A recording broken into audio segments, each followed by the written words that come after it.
Welcome back to SuperCoach Edge. Always a pleasure to have your company, and we are coming out of round one of BBL SuperCoach, and what a round it was to start the season. Highs, lows, everything in between.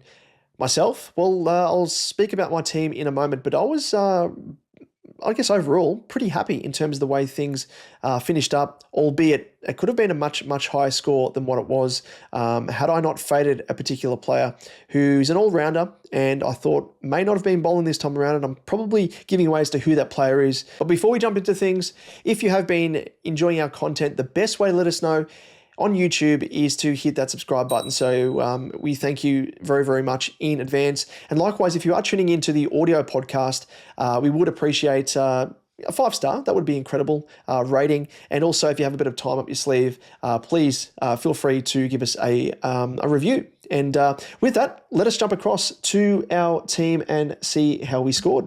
And as you can see there, ended up scoring a 1,213, which was very, very good. And as I said, if I had actually had this other player in my team, which I'll reveal who it is, it's the Chief, Sutherland, I would have been pushing a score of 1,400, believe it or not. But a 12-13, not too bad. Pretty happy with that, considering I didn't have Sutherland in my team. And finished with a rank to start the season with 1,820th overall out of 52,916 teams. So very, very happy with that. And we'll be interested to see actually how it performs or how it stacks up against last season for me, especially. I think I finished in the last 8 or so seasons within the top 1K, and last year was my best finish overall. I think I finished in the top 300. So I'd be interested to see if I actually started the season last year or last season as good as what I have this season. So we might have a look at that later in the piece. But let's go ahead and have a look at how we performed player by player. So as you can see here, we ended up starting with Seifert in our team, 177, which was absolutely incredible. You know, in previous seasons, we have been, I guess, expecting our wicketkeepers to go poorly. Joe Clark, especially Sammy Harper from the Stars last season. But to get a 177 on a double is so, so refreshing from wicketkeeper. So thank you, Seifert. Tip of the old cap to you. Jake Doran ended up being my enough wicketkeeper on the bench there. Didn't need to use him, which was fine, but may come in handy in future rounds. Moving across to the batsmen, and we have Matt Short. I only scored the 41, but as I said in my previous videos, strategically, we were starting with him in our team. You know, he's the sort of player that you want as a walk-up start as your VC for round 2 for the strikers double, but also the fact that, you know, you don't really want to be scrambling to try and find the money to bring Matt Short into your team, and also the fact that you don't really want to be wasting a trade to bring him in. So strategically, he was starting in our team, and yeah, I mean, he's kind of, you know, his risk is mitigated because of the fact that he is so highly owned, and yeah, was no real worry about him and the fact that, you know, if he scores low, it's going to hurt you. If he scores high, it's not going to really hurt you either, or you're not really going to benefit too much from it, and you kind of get that that payoff in terms of, you know, the security and safety that you have in numbers in that sense. Alongside him was the slug in Bo Webster. Only scored the 66, and I say only here because of the fact that he actually didn't bowl. Now, off the back of this came, I think it was unveiled maybe in-game or even post-game, but Cricket Australia, believe it or not, did some meddling here, and they instructed him not to bowl and told the Stars that he was not allowed to bowl because of the fact that he was selected as, you know, an extended member of the Test squad. Now, this annoys me no end. Not just as obviously a SuperCoach player, as an owner of Webster, but because I've got a bit of investment with the BBL, I've been working across both the Renegades and the Melbourne Stars dating back to 2014. And this season I'm working with Melbourne Stars again, helping film, produce and edit Stars TV. Bit of a plug here, which you can catch on 7+ and across Stars social media channels. But just to that point, really, you know, the investment I've got there within the four walls of the Melbourne Stars and, you know, BBL and Cricket Victoria in general there, it does annoy me the fact that, you know, the BBL as a format, and I'm going off on a bit of a tangent here, but just hear me out. You know, actually the BBL was reaching its highs in 2016, you know, had record numbers in terms of attendances at games, had record number in terms of viewership via broadcast. And then after that, it took a nosedive, both in live attendances and also viewership. And the broadcasters were not happy in Channel 7 and Fox, having bought the rights from Channel 10, paid big, big dollars for the rights. And Cricket Australia had to do something, and virtually what they did, and leading up until last year, as I said, the numbers were declining, and it kind of arrested itself there. And it was off the back of Cricket Australia reducing the number of games in the BBL season. But, it just annoys me because of the fact that in the BBL as it stands, it's hard enough to get access to the international superstars because they're having to contend with other T20 formats and leagues that are so well cashed up. And that is kind of out of your hands in that sense there. But the fact that you don't have access to your, local talent is, I think, an absolute joke. I know that the test series itself is, something that's been, ingrained within, the fixture when it comes to cricket, and that's totally fine. But the fact that, it's kind of, BBL as a format that Cricket Australia is trying to grow, but it's always secondary to things. And then it's little notions like this where little meddling where Cricket Australia's said, no, Webster, you can't bowl. And, they've called up numerous players to the test squad and then not released them. Like Inglis wasn't released. So many things. Like Webster was released from the test squad, was able to play. Inglis was not. And just little things like that, which, disadvantages certain teams. Like the Scorchers were disadvantaged because they didn't get access to Inglis. And obviously here with the Stars, with Webster not being allowed to bowl, they were at disadvantage here because they obviously would have loved for him to both bowl and bat.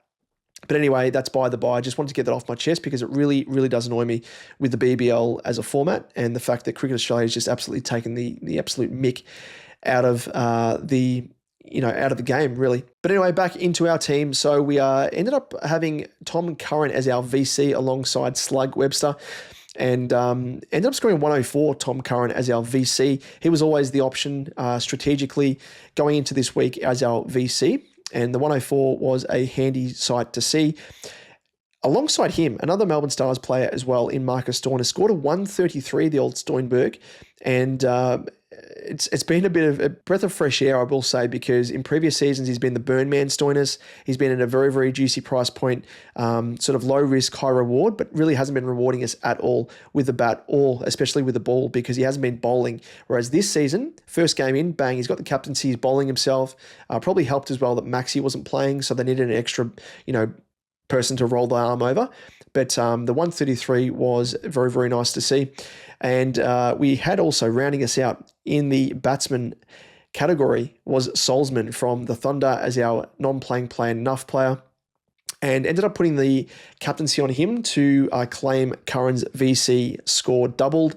And it was a bit of a twofold effect in terms of the use of Solzman here because I ended up using him to loop on Cooper Connolly's score, who was on my bench with the emergency with the 102. Now, with Connolly, originally he wasn't in my, as you would have seen in my previous video in terms of my lineup. And I spoke about it in terms of that video.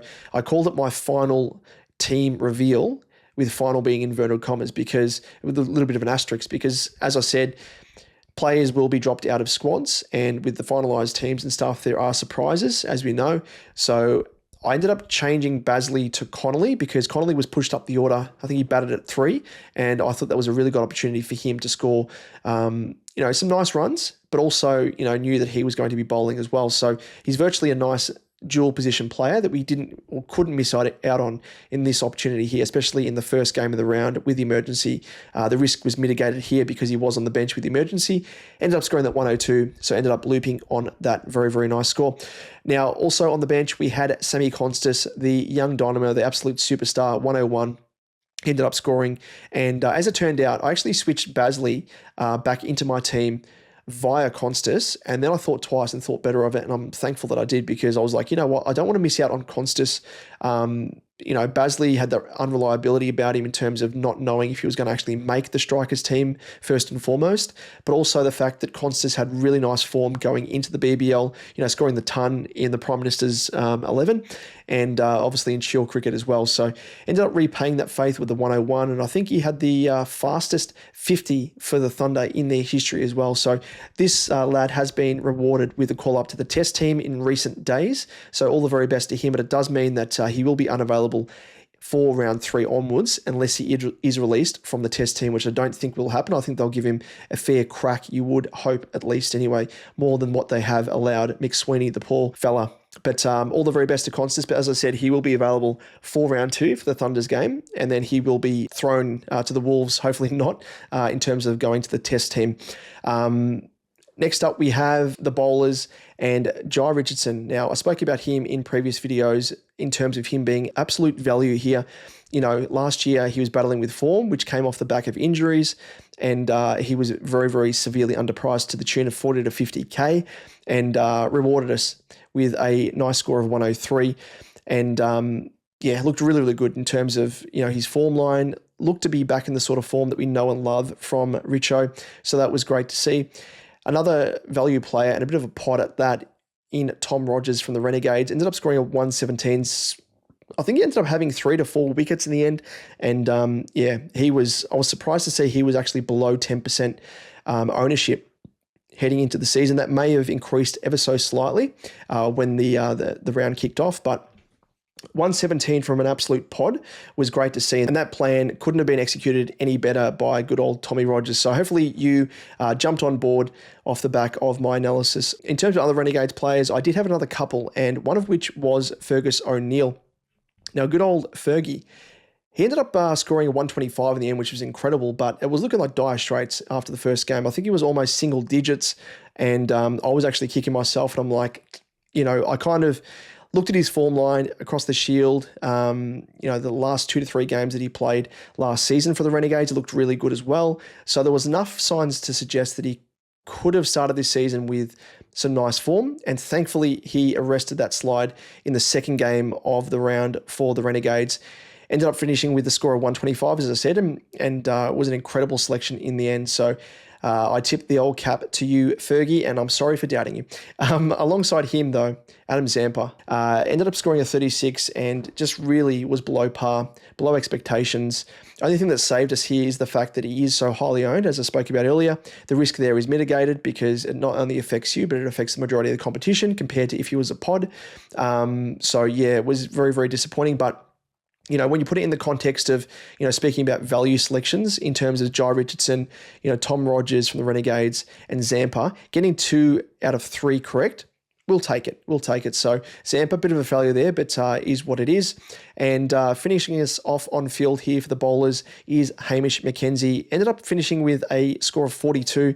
Wasn't the best considering it was a double game round for the Stars, but again, so highly owned is what it is. You ride the waves with the masses. And to round us off on the bench here was Henry Thornton from the Strikers. And as I spoke about with Matt Short, had him in our starting team just purely because of the fact that I do rate him, and I do think that he was going to get the opportunity as one of the prime pacemen for the Strikers. But the fact that the Strikers have the double in round 2, didn't want to waste a trade on him to bring him into our team if we could just hold him on the bench, and ended up doing just that. Now, in the last position here, it's unfortunate because I did have Jack Wildermuth in my side, and as this turned out, it wasn't by design, it was a mistake, and it was due to the fact that I was ironically working that very game between the Stars and the Brisbane Heat. I was filming for the Melbourne Stars, and obviously SuperCoach was in the back of my mind, wasn't front of mind, considering I was working. And as it turned out, and you'll see it if you follow me on X at DamoJ88, ended up posting a photo of me on the sidelines there filming, and took a snap of Stoyne at the crease, and Brisbane obviously were fielding at that stage, and I was actually positioned right near the bench where the Brisbane Heat players were sitting. Looked to my left and spotted Wildermuth sitting on the bench with the vest on, and I was like, it dawned upon me, he didn't make the team. So that in itself was a little bit of a mistake, but it is what it is. That's just the nature of it. It's not by design, and who knows, hopefully, I can get some sort of use out of it, in terms of using him as another loophole, maybe, but or even if he plays for round 2, that would be handy as well if he comes into the team, but is what it is. Brought him into my team initially because of the fact that I did think he was going to get an opportunity off the back of Nisa being unavailable as one of their more genuine all-rounders, but also the fact that Munro was laid out as well as one of their top order batsmen. I thought Wildermuth ticks both boxes there, will come into the Brisbane Heat team. Wasn't to be, so is what it is, really. And then to round us out in the flex position was Jamie Overton, the good old Overton. Loves punching out tons and almost did so to the tune of 99. So it was a very nice start to the BBL season for him. And again, was someone that I think you have to had started with. Because of the fact that obviously the strikers have the double in round 2, and because he was so highly priced, if he was to have a massive game, which is what he did, he actually went up in price as well. So if you didn't have enough cash in the bank to bring him in, and if that price increase, priced you out of the market, so to speak, you'd be kicking yourself. So that was part of the reason why I started him in my team, and obviously on field, confident that he was going to punch out a very nice score, which is what he did. So that's it for round 1. That's the wrap with that.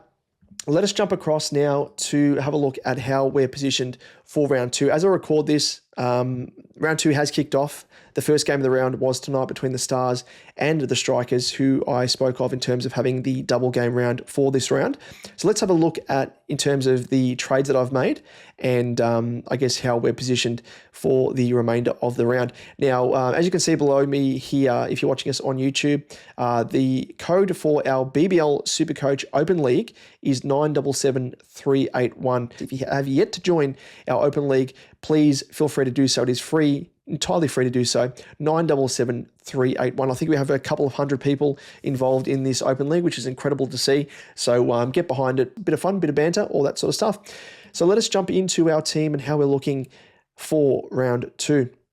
So in terms of the trades that I've made at present, now I say at present because this will happen for every single round from here on out, because I'm not going to say it's a final team, because you need to be fluid in terms of your trade strategy. And even in round, like if you're looping players off the bench that end up having absolute blinders, and you're able to, thereby, I guess, save a trade by not trading in a player, because the player that's playing on the bench is your emergency that's killed it is going to be taking that spot, and thereby you can reverse a trade to keep a trade up your sleeve, or potentially trade for another player that's playing a double the following round or round after that, and so on and so forth. You need to sort of be fluid and always thinking ahead. So that's kind of the thinking behind that. So even though these are my trades now, as I'm about to go through them, one of them may change based upon, looping a player off the bench. So I'm yet to decide that. But the trades that I have made is Bo Webster. I traded him out because he lost a fair chunk of coin. And, obviously not knowing if he was going to be bowling off the back of round 1, I assume that Cricket Australia again would be instructing Webster not to bowl. And as it turned out, was a good move, because Webster only scored a 3, believe it or not, as this stands at the moment. Is what it is there. So ended up trading him out. He lost a bit of coin as well, which was to the tune of 11.3k, and had a break even of 90. So chances of him making that in one game, I think, were pretty slim to none. So it was a good move there to trade him out. Saved a little bit of a headache there, and traded him out to, I think it was Jack Edwards, or it would have been Berendorf. So one of these two guys, I think it was Jack Edwards, and I swung him into my flex, Jack Edwards from the Sixers.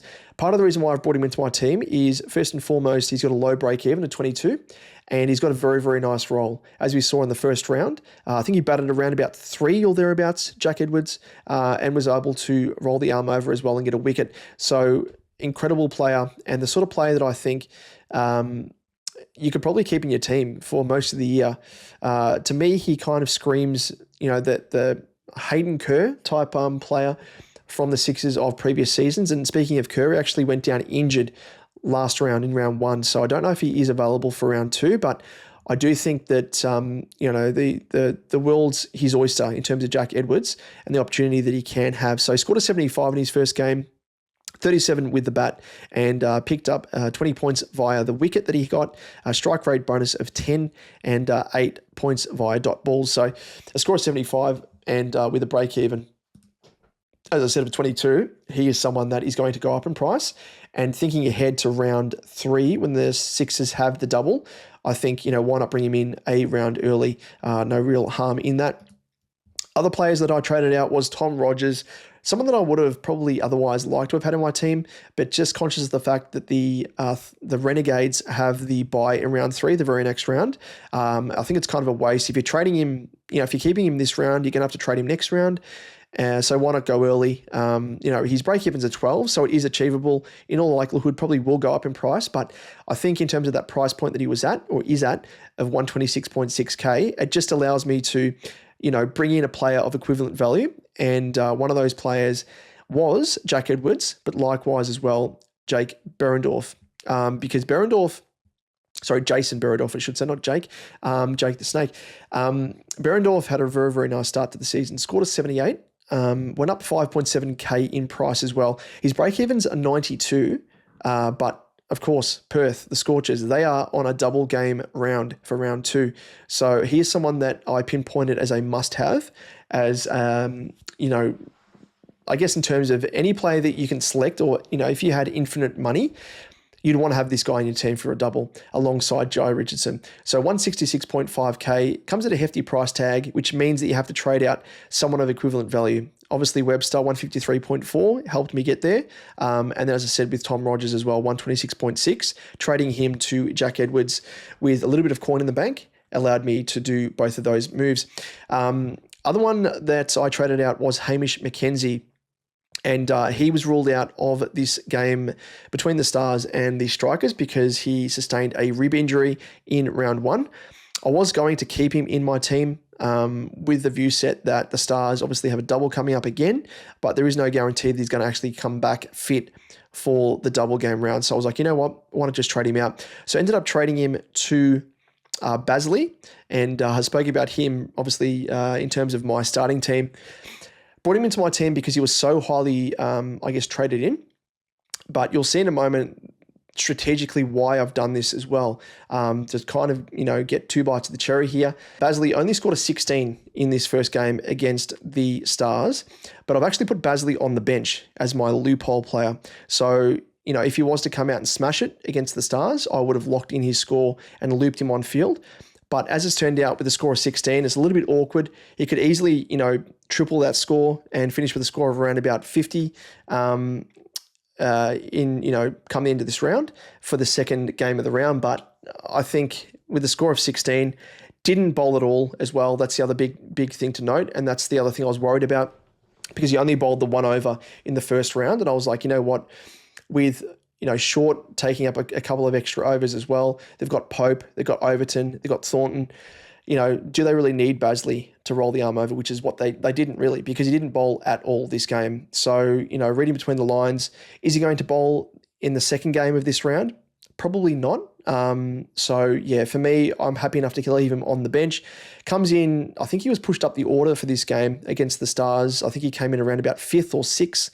Ended up scoring that 16, but yeah, if you're not an all-rounder, if you're not a batter bowler, it makes it a little bit hard in terms of having confidence in players on a double game round, unless you're an absolute superstar. But Basley and the Strikers, they play next up against the Heat in a couple of days' time. So yeah, who knows? He could even get dropped, Basley, potentially. So I brought him into my team, low break even as well. So in terms of the risk reward, high reward, low risk, break even of 4. He's already going to make us money. So with that score of 16, if he doesn't score anymore. So I'm going to keep him on the bench there. And strategically, what I've done here is I had Zampa in my team. Obviously, I've traded him out for Davies from the Sixers, Joel Davies, with a -4 break even. Ended up scoring a 49 in round 1. Again, he's someone that is more of an all-rounder, kind of like a Kerr. Ended up getting a wicket, which was handy. So that contributed 20 points. Scored 10 runs with the bat, 4 with 4 dot balls, and a 15-point bonus as well via economy rate. And that all adds up to him going up 7.1k after round 1 to now sit priced at 65.6k. And obviously, again, thinking ahead, Sixers have the double in round 3. So what I had done initially, and I will be transparent here. Originally, I had done Zampa to Turner from the Scorchers, just to give me an extra double game player. But obviously, as you can see here, if you're watching us on YouTube, but I'll roll through it for those of you tuning into the audio podcast. I've got Stoinis as my emergency on the bench here. Scored a 46. So what I've done here is I've traded Turner to Davies and swung Salzman, who was in my bowlers, into my batters category, and used Salzman to loop on Stoinis' 46. So likewise as well, put the VC on Matt Short as well. Scored a 62 first up, and we will be looping that score, or at least doubling that score, and using the loophole through Salzman as our captain. So that's kind of the moves that I've made thus far. I'm still not 100% on Davies because I want to see, obviously, if he is selected for this round's game against the Thunder, and I'm still unsure as to whether or not he can stick around in the team. So we'll wait and see with that. But if he is selected, I think we'll roll the dice and hope and pray that he actually puts in a good performance and can hold his spot for the Sixers double in round 3. But just to round things out, let us go through our structure of our team, especially those people tuning into the audio podcast. Visually, if you're watching us on YouTube, it's much easier to see. As you can see, the breakdown. But we will roll through things. So wicketkeeper, we stuck with Seifert, who is the player that we can loop with Doran if we really want to, with a VC non-playing player. But obviously with Salzman, we can do that. So Seifert we can pretty much put on field here. And then in terms of the batters, we have Short, who scored a 62 first up, Overton with a 61, and Tom Curran, who thankfully was able to arrest the slump to start this game against the Strikers because he actually got absolutely smashed across the park with the ball. But with the bat, did well enough, scored 30 SuperCoach points. And then we have Connolly and Salzman, as I said, using him to loop on Stoinis 46. For the bowlers, we have Berendorf and Richardson, O'Neill, Thornton and Davies from the Sixers. And then Bazley, as I said, he is on my bench with the emergency, which I think I'll probably fade him. Wildermuth is there as another sort of loop for the time being. Hopefully he can actually get selected in this week's or this round's game. And then to round things out, we have Edwards from the Sixers, good old Jack Edwards. So that's pretty much that. In terms of double game round players, we have 1, 2, 3, 4, 5, 6, 7 if you count Bazley off the bench, but we're not going to be using his score. So we've got 6, which is probably 1 or 2 less than what we were planning for initially. But the way things turn out as well. And as I said, you've got to be fluid. You've got to be flexible. Looping players off the bench, especially if they're playing first up like Stoinis was, like Bazley was. Traditionally I don't like looping players that have a double game round. But as I said, if you're not an all-rounder, which Bazley's not bowling, and he's purely just like virtually a batter only, you can probably afford to loop those sort of players. Whereas the double game, DPP players and Overton, Matt Short especially, you can do that. And Thornton, as we know with bowlers, the more reliable scorers in SuperCoach compared to batters. So that was my thinking behind all of that, if you're wondering. But that is that. Mind you, what I could do, if I wanted to save a trade, because I have used a boost here, I could just, undo the Davies trade, bring Zampa back into my team, and then use Wildermuth to loop on Bazley's score of 16. But I think why not just use it to your advantage now and use it to bring in a double game round player in Davies that's coming up the very next round. So, I think strategically I'd always plan to use a boost this round, if not this round, 100% the next round for round 3, and then maybe for round 4 if I was to keep a boost, not use it in round 2. So that's kind of the way things stand at the moment. For round 3, it start things off. We've got the Stars, we've got the Sixers on their doubles, so we will be trying to get in the best players that we can. And that's pretty much that. I would have loved to have brought in an Inglis, but again, he's only going to play the one game this round, considering he is in the test squad, as I spoke about. There are other players as well. Doggett was someone that I was looking at as well from the Strikers, but surprisingly, he actually wasn't selected. Very, very strange as to why he didn't play. But anyway, that's it, ladies and gents. Thanks as always for tuning in. We'll round things out there. We'll keep it short enough. If you have any questions, as always, let us know in the comment section down below if you are watching us here on YouTube. Likewise, if you are tuning in to the audio podcast, feel free to hit us up on X/Twitter at DamoJ88, or you can hit us up directly at supercoach_edge. Got an update from Liam as well. He is, as I said in my previous video, he is living it up on his honeymoon in Europe with his fabulous wife and enjoying things. It is relatively cold over there at the moment compared to here, but he is currently, I think he was in Munich, the last stop he was in, and he will be spending Christmas over there traveling abroad. So all the very best to you, Liam. Safe travels to yourself and your lovely wife. And we will see you in the new year, no doubt. But that's it for another video here for BBL SuperCoach. Again, if you are enjoying our content, feel free to let us know by subscribing. Hit that subscribe button, give us a like, and likewise, if you are tuning in to the audio podcast, feel free to give us a rating. 5 stars would be absolutely fantastic. I'd say 10, but they don't offer it, so 5 is good enough. And likewise, if you have time up your sleeve, feel free to leave a review, which I think you can now on Spotify and Apple. Maybe check that out. But anyway, that is that. We will be back with another live stream. We might try and do with some other content creators we have lined up. So look out for that. We will be doing, we might try and do it maybe even mid-round. Maybe we'll see how things pan out, or even heading into round 3. But that's that. Again, thank you as always for tuning in, and we'll see you in the next one. Cheers.